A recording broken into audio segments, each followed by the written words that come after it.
Сегодня забота об экологии – объективная необходимость. В первую очередь, это возможность продлить существование жизни на нашей планете. Экологический образ жизни – это постоянный процесс, в ходе которого мы должны стараться свести к минимуму воздействие на окружающую среду и позаботиться о ней. Это то, к чему мы с вами должны стремиться. Разумеется, невозможно совсем не воздействовать на природу, однако минимизировать вполне реально.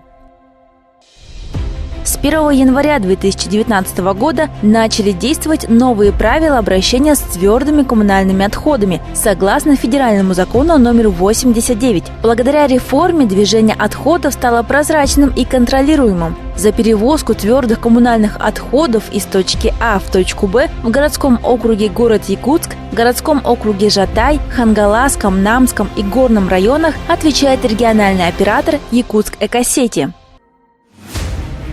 Напоминаем, что услуга вывоз ТКО является коммунальной. Это означает, что она обязательна к оплате. В тариф, который оплачивает население, входит вывоз твердых коммунальных отходов.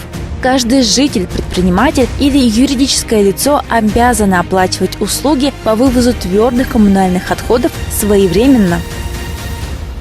Для коммунальных служб наведение порядка – самая важная задача, но зачастую чистый город – это общая заслуга. Для нас важен не только своевременный вывоз отходов, ведь наш город – это наш родной дом. Что может сделать один человек для своего города? Стремиться сделать его чистым, ухоженным и благоустроенным. Только тогда мы с вами увидим результат нашей общей, слаженной работы. Мы призываем каждого жителя быть осознанным, ведь чистое будущее в чистом настоящем.